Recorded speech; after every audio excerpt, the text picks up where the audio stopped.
A paz do Senhor Jesus, tudo bem? Eu espero que você esteja bem. Agora de tarde eu tirei um período para falar com o Senhor e o Espírito Santo trouxe algo ao meu coração e eu gostaria de compartilhar com você. Eu não sou muito de gravar vídeo, postar vídeo de ministração, são raras as vezes quando o Senhor me incomoda, mas há algum tempo o Espírito Santo tem inquietado o meu coração com uma palavra e eu já ministrei essa palavra, mas ela não tem se apartado do meu coração. Minha garganta tá um pouquinho ruim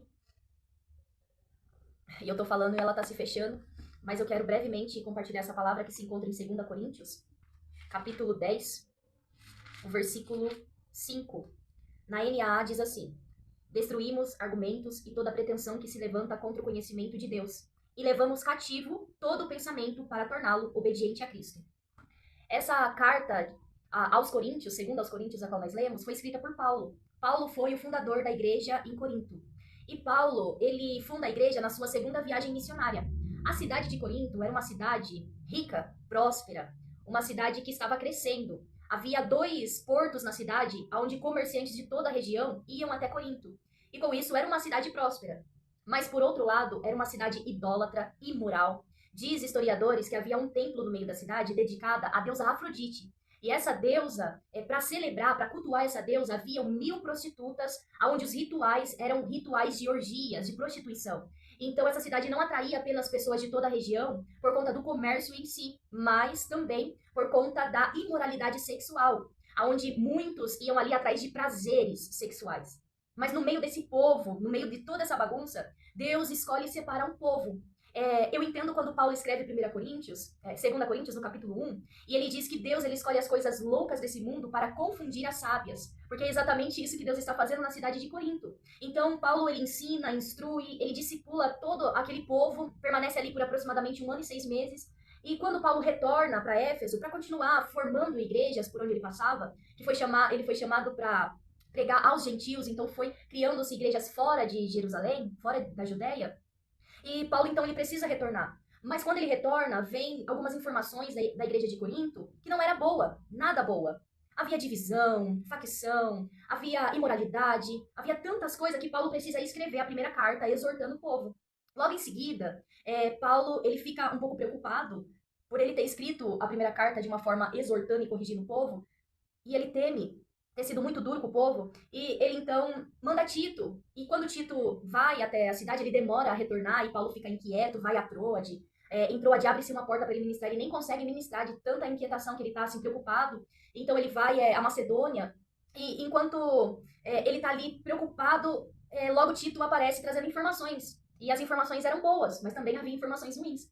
Mas interessante é que, tanto na primeira carta de Paulo aos Coríntios, tanto a segunda carta de Paulo aos Coríntios, o problema que havia ali foi porque falsos mestres, manipuladores, falsos apóstolos estavam se levantando para passar ideias, para passar ensinamentos contrário ao evangelho de Cristo, contrário à palavra de Deus. Então Paulo ele diz que havia ali sendo ensinado um falso evangelho. E muitos desses homens que surgiram ali, lobos vestidos com pele de cordeiro, na verdade querendo tirar proveito da igreja, estava ensinando ideologias, ensinando heresias para a igreja, aonde causou uma confusão, causou uma bagunça no meio da igreja. Mas quando Paulo ele vai combater todas essas heresias, ele está escrevendo, e tudo que Paulo escreve é de acordo com a palavra de Deus. Quando Paulo exorta, ele puxa o povo para os pés de Cristo, porque ele vem mostrando o problema, mas ele também vem com a solução. E é aí que está o pregador ou a pregadora, quando vai ser usado pelo Espírito Santo de Deus para mostrar para a igreja aonde está o erro, a falha, o pregador, a pregadora também tem que vir com a solução. Não adianta apenas apontar o dedo no erro e não vir com a solução e não trazer o povo para os pés de Cristo, porque isso vai causar uma divisão, uma bagunça de quem acha que é certo e quem acha que é errado. Mas todo pregador, inspirado pelo Espírito Santo de Deus, ele não apenas vai apontar o erro, a falha, de maneira que haja uma conversão, como ele também vem com a instrução de como corrigir, ele vem com a solução, e essa solução, ela vai mostrar e vai exaltar, vai apontar para a cruz de Cristo. Porque todos os nossos problemas, eles são resolvidos na cruz de Cristo, porque ela é suficiente. O nosso Jesus é suficiente. E quando se é apontado um erro, uma falha, sem mostrar a cruz de Cristo, você está tirando a suficiência de Cristo. Mas ele ainda continua sendo o mesmo para transformar a vida. Ele ainda continua sendo o mesmo para o pregador pregar com convicção, dizendo: vá aos pés de Cristo, que tudo se resolverá. Então Paulo ele está mostrando o problema para a igreja, mas também vindo com a solução. A solução é os pés de Cristo, a cruz de Cristo. Mais interessante é que tanto a primeira carta quanto a segunda carta, elas são escritas por causa de um problema. Não é um único problema, mas o que acarretou o problema foi essa única coisa, que são as falsas ideias, as heresias, as falácias. São ensinadores que não têm nada de Deus no seu coração, que estão passando ideias para a igreja, estão passando heresias para a igreja, e a igreja está acreditando. Tanto é que Paulo tem que defender o seu apostolado, porque até mesmo o apostolado de Paulo foi colocado ali em jogo. Era mentira para todo lado, é isso que eu quero dizer, mentira para todo lado. Então Paulo, na segunda carta, ele escreve aqui no capítulo 10, a qual eu acabei de ler com vocês, e ele diz assim, sobre o pensamento, sobre as ideias mentirosas. Ele diz, destruímos argumentos e toda pretensão que se levanta contra o conhecimento de Deus. E o que vamos fazer? Levamos cativo todo o pensamento para torná-lo obediente a Cristo. Quando Paulo está ensinando, ele já está dando a solução. E a solução é, prenda esse pensamento, prenda essa ideia, prenda essa heresia, compare com a palavra de Deus e submeta essa ideia, esse pensamento, aos pés de Jesus Cristo. O que Paulo está dizendo é que muitas vezes, quando surgiam as heresias, quando surgiam as falácias, o povo já ia acreditando em tudo que eles estavam ouvindo. Aí Paulo diz assim, vou te dar uma solução. Prenda esse pensamento, prenda essa heresia, compare com a palavra de Deus. É de acordo com a palavra? Não é. Então eu vou submeter aos pés de Cristo. Eu vou acreditar apenas naquilo que Cristo disse ao meu respeito. Trazendo para os nossos dias hoje não é diferente. Muitas vezes surge sim falsos ensinadores nas redes sociais, em todos os lugares. Mas muitas vezes a nossa luta está aqui, dentro da nossa mente. É quando nós saímos do culto animados, alegres, regozijantes, porque a palavra veio, direcionou, falou. E a Bíblia diz que Deus, ele nos convida a clamar e ele não apenas responde, como também anuncia coisas grandes e firmes que nós não conhecemos, não sabemos. E quando ele anuncia, isso traz gozo para nossa alma. E há uma alegria, um contentamento dentro de nós.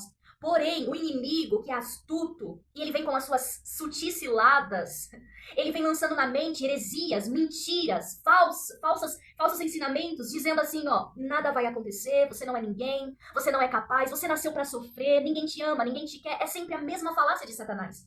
E muitos vão dizer assim, nem tudo é Satanás, nem tudo é o diabo. Mas veja que Judas, que foi o traidor, conhecido como traidor, que traiu Jesus, a própria palavra de Deus diz que Satanás encheu o coração de Judas. Veja que Ananias e Safira, quando mente ao Espírito Santo de Deus, a Bíblia diz que Satanás encheu o coração de Ananias e Safira.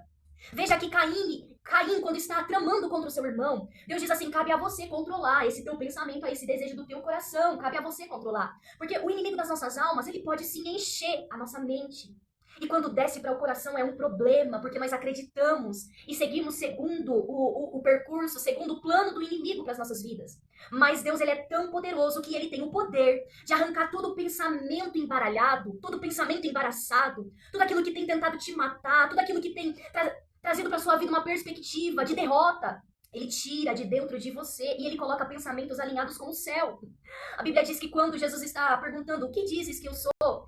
Aí eles vão dizer, os discípulos, uns dizem que tu és Jeremias, outros Elias, outros dizem que tu és João Batista, mas o que diz que vocês, o que dizem que eu sou? Aí Pedro se levanta e diz assim, tu és o Cristo, o Filho do Deus Altíssimo. E Jesus disse assim, você disse bem, e essa palavra não foi vinda da carne não, mas foi vinda do meu Pai. Olha só como o Pai, como Deus, ele pode transbordar a nossa mente, o nosso interior, com pensamentos alinhados com o céu. Daniel estava num lugar onde era próprio para ele murmurar, para ele se entregar, para ele acreditar naqueles pensamentos. Tu nasceu para ser escravo, tu nasceu para sofrer. Não, mas vem um pensamento na mente dele. E se eu permanecer fiel? Esse pensamento desce no coração. A Bíblia diz que ele assenta no seu coração. Mas antes de assentar no coração, surge aqui, dentro da mente. Quando ele assenta no seu coração, não se contaminar, a Bíblia diz que maravilhas que está no livro de Daniel. Deus dá escape, dá livramento, dá dons para ele, porque um pensamento foi assentado no seu coração, um desejo no seu coração.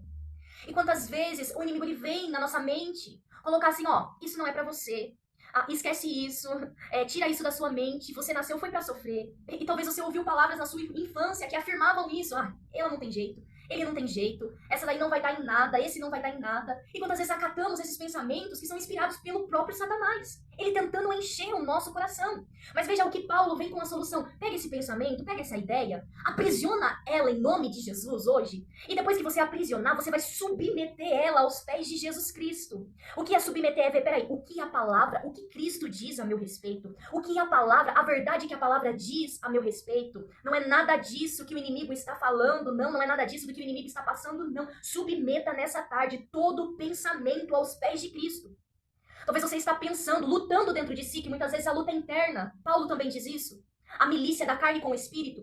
E talvez você está numa luta interna que você quer avançar, você quer levantar, você quer prosseguir. Mas os pensamentos te puxam para trás, dizendo você não pode, não consegue, não é capaz, você não vai dar em nada, não vai conseguir. Mas pegue esses pensamentos e submeta eles a Cristo nessa tarde.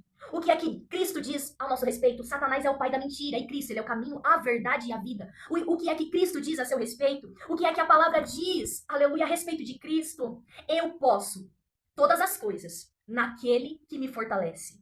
Talvez o inimigo está soprando na sua mente assim, você nasceu para ser sozinha. Você nasceu para permanecer sozinha, ei, mas a palavra diz, aleluia, que ele estaria conosco todos os dias até a consumação. As falácias de Satanás são sempre contrários à palavra de Deus. É por isso que nessa tarde você pega todo pensamento, prende ele, todas essas mentiras de Satanás, aprisiona ela e submeta ela nessa tarde aos pés de Jesus Cristo. Pensa nas coisas do alto. Alimenta a tua mente, a tua alma com as coisas do alto. Jeremias estava preso e recebendo um convite, clama a mim, que eu te respondo e vou anunciar coisas grandes sobre a sua vida. E nessa tarde eu profetizo em nome de Jesus todo o pensamento, toda a falácia de Satanás, que está sobre a tua mente, tentando te aprisionar, tentando paralisar os teus pés. Ele está caindo por terra nessa tarde em nome de Jesus Cristo. E o Senhor vai colocar no lugar desses pensamentos embaralhados, pensamentos alinhados com o céu, pensamentos inspirados pelo Espírito Santo de Deus, pensamentos esse que vem direto do trono de Deus para o teu interior, e receba paz e alegria em nome de Jesus.